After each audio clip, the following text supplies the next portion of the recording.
बिस्मिल्लाहिर्रहमानिर्रहीम। अस्सलामु अलैकुम नाज़रीन गिरामी, रसूलुल्लाह सल्लल्लाहु अलैहि वसल्लम ने क़यामत की तमाम निशानियाँ खोल कर बयान फरमाई हैं। कोई ऐसी निशानी, अलामत या फितना नहीं जिसके बारे में अल्लाह के महबूब ने अपनी उम्मत को वाज़ेह तौर पर न बता दिया हो। आज की इस वीडियो में हम अलामात क़यामत के हवाले से रसूलुल्लाह सल्लल्लाहु अलैहि वसल्लम की चंद अहादीस को जमा कर रहे हैं। ये क़यामत की छोटी निशानियों से मुतल्लिक़ अहादीस हैं जिनका मौजू अमूमी इंसानी रवैये, दीन इस्लाम और मुसलमानों की हालत के बारे में पेशगोइयां की गई हैं। इस वीडियो में हमारी कोशिश होगी कि तफसील में न जाएं और सिर्फ असल अहादीस के मतन से ही आगाह किया जाए, ताकि हमारे नाज़रीन खुद फैसला कर सकें कि हम इस वक्त कहाँ खड़े हैं और हमने इस वक्त के लिए कितनी तैयारी कर रखी है, जिसके बारे में रसूलुल्लाह सल्लल्लाहु अलैहि वसल्लम ने हमें आगाह फरमाया। नाज़रीन गिरामी, हज़रत अली रज़ियल्लाहु तआला अन्हु फरमाते हैं कि रसूल खुदा सल्लल्लाहु अलैहि वसल्लम ने फरमाया कि अनकरीब लोगों पर ऐसा जमाना आएगा कि इस्लाम का सिर्फ नाम बाकी रहेगा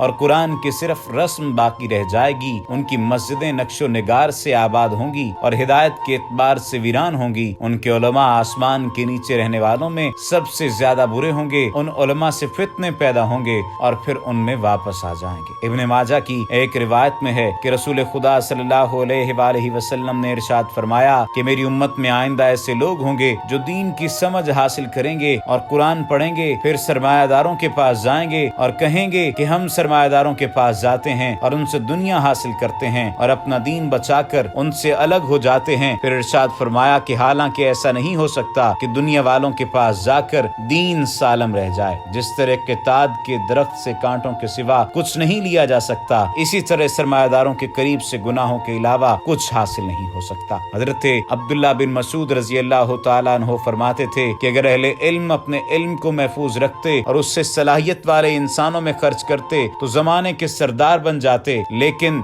दुनिया हासिल करने के लिए इन्होंने इल्म को दुनिया वालों के लिए खर्च किया और फिर ये दुनिया वालों की नजर में जलील हो गए। हजरत अनस रज़ियल्लाहु तआला अन्हु फरमाते हैं कि रसूलुल्लाह सल्लल्लाहु अलैहि वसल्लम ने इरशाद फरमाया कि कयामत की निशानियों में ये भी है कि लोग मस्जिदें बनाकर फख्र करें। और बक़ौल हजरत इब्न अब्बास, तुम जरूर मस्जिदों को यहूद व नसारा की तरह सजाओगे। बेहकी की रिवायत में है कि शअबुल ईमान में मरवी है कि रसूलुल्लाह सल्लल्लाहु अलैहि वसल्लम ने इरशाद फरमाया कि एक जमाने में ऐसे लोग होंगे जिनकी दुनियावी बातें उनकी मस्जिदों में हुआ करेंगी। तुम उनके पास न बैठना, क्योंकि खुदा को उनकी कोई जरूरत नहीं है। हजरत अनस रज़ियल्लाहु तआला अन्हु फरमाते हैं कि रसूलुल्लाह सल्लल्लाहु अलैहि वसल्लम ने इरशाद फरमाया कि लोगों पर एक जमाना आएगा कि दीन पर जमने वाला उनमें ऐसा होगा जैसे हाथ में चिंगारी पकड़ने वाला हो। रसूल खुदा सल्लल्लाहु अलैहि वसल्लम ने इरशाद फरमाया कि अनकरीब ऐसा होगा कि मुसलमान का बेहतरीन माल चंद बकरियां होंगी जिन्हें लेकर पहाड़ की चोटियों और जंगलों में चला जाएगा और इस सूरत से अपना दीन बचाने के लिए फितनों से भागेगा। एक और हदीस में है कि रसूल खुदा सल्लल्लाहु अलैहि वसल्लम ने इरशाद फरमाया कि अनकरीब फितने पैदा होंगे। उस वक्त बैठा हुआ खड़े से बेहतर होगा, क्योंकि बैठा हुआ शख्स बनिस्बत खड़े हुए शख्स के फितने से दूर होगा और खड़ा हुआ चलने वाले से बेहतर होगा और चलने वाला दौड़ने वाले से बेहतर होगा। जो शख्स फितनों की तरफ नजर उठाकर देखेगा, फितने उसे उचक लेंगे। लिहाजा इस वक्त जिसे कोई बचाव और पनाह की जगह मिल जाए तो वहाँ पनाह ले ले। हजरत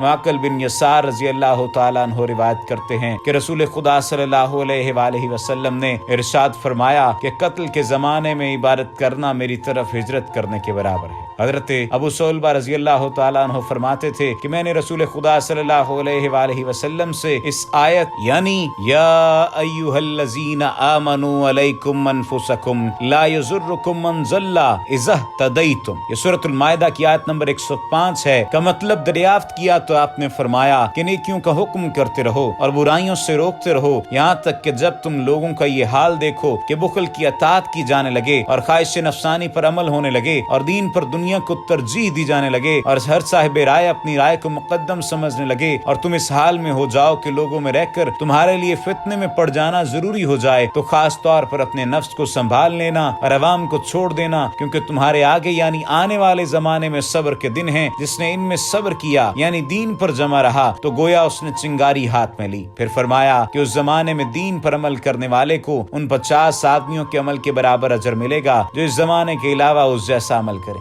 صحابہ کرام رضوانullah علیہم اجمعین نے عرض کیا کہ یا رسول اللہ کیا ان میں سے 50 شخصوں کا اجر ملے گا؟ آپ نے فرمایا نہیں، بلکہ تم میں سے 50 عمل کرنے والوں کا اجر ملے گا۔ حضرت ابو ہریرہ رضی اللہ تعالیٰ عنہ فرماتے ہیں کہ رسول خدا صلی اللہ علیہ وآلہ وسلم نے ارشاد فرمایا کہ اسلام اجنبیت اور بیگانگی یعنی قسم پرسی کی حالت میں ظاہر ہوا تھا کہ اس سے لوگ بھاگے تھے اور کوئی قبول کر لیتا تھا، اور ان قریب پھر بیگانہ ہو جائے گا جیسا کہ شروع میں تھا۔ ایسے لوگوں کو خوشخبری ہو جو اسلام پر چلنے کی وجہ سے بیگانے شمار ہوں۔ ترمذی اور ابن ماجہ کی روایت میں ہے کہ رسول خدا صلی اللہ علیہ وآلہ وسلم نے ارشاد فرمایا کہ بے شک دین حجاز کی طرف اس طرح سمٹ جائے گا جیسے سانپ اپنے بل میں سمٹ کر گھس جاتا ہے، اور دین صرف حجاز ہی میں رہ جائے گا جیسے جنگلی بکری صرف پہاڑ کی چوٹی ہی میں رہتی ہے۔ اور پھر فرمایا کہ بے شک دین بیگانگی اور اجنبیت یعنی قسم پرسی کی حالت میں ظاہر ہوا تھا، اور ان قریب پھر بیگانہ ہو جائے گا جیسا کہ شروع میں تھا۔ سو خوشخبری ہو بیگانے لوگوں کو جو میری ان سنتوں کو سنواریں گے جنہیں میرے بعد لوگ بگاڑ دیں گے۔ حضرت زبیر بن عدی رضی اللہ تعالیٰ عنہ فرماتے ہیں کہ ہم حضرت انس بن مالک رضی اللہ تعالیٰ عنہ کی خدمت میں حاضر ہوئے اور حجاج کے ظلم کی شکایت کی۔ حضرت انس نے شکایت سن کر فرمایا کہ صبر کرو، کیونکہ کوئی زمانہ بھی تم پر ایسا نہ آئے گا کہ اس کے بعد والا زمانہ اس سے زیادہ برا نہ ہو جب تک کہ تم اپنے رب سے ملاقات نہ کر لو۔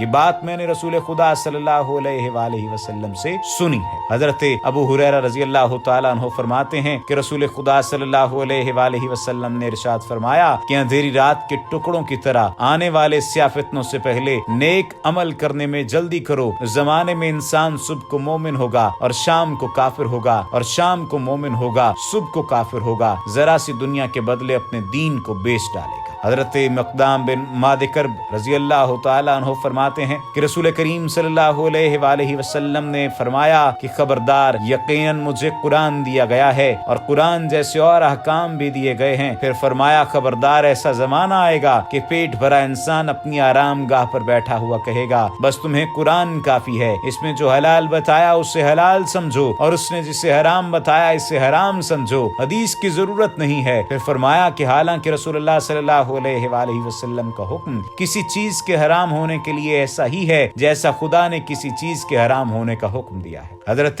ابو ہریرہ رضی اللہ تعالیٰ عنہ فرماتے ہیں کہ رسول خدا صلی اللہ علیہ وآلہ وسلم نے فرمایا کہ آخری زمانے میں بڑے بڑے مکار اور جھوٹے پیدا ہوں گے جو تمہیں وہ باتیں سنائیں گے جو نہ کبھی تم نے سنی ہوں گی اور نہ تمہارے باپ دادا نے، تو اس وقت تم ان سے بچنا اور انہیں اپنے سے بچانا، وہ تمہیں گمراہ نہ کرنے اور فتنے میں نہ ڈال دیں۔ یہ احادیث مبارکہ ہیں جو ہم نے آپ کی خدمت میں پیش کی ہیں۔ ان احادیث سے، ان کے متن سے ہی ہم آپ کو آگاہ کر چکے ہیں۔ آپ اب خود فیصلہ کیجئے کہ ہم اس وقت کہاں کھڑے ہیں اور ہم نے اس وقت کے لیے کتنی تیاری کر رکھی ہے۔ کیا آج کی یہ تمام صورتحال، موجودہ صورتحال ان احادیث کے مطابق نہیں ہے؟ اللہ سبحانہ و تعالیٰ سے دعا ہے کہ وہ ہماری تمام تر نیک حاجات کو قبول فرمائیں اور اس کے ساتھ ساتھ ہمیں دین کی سمجھ بوجھ عطا فرمائیں۔ وما علینا الا البلاغ المبین۔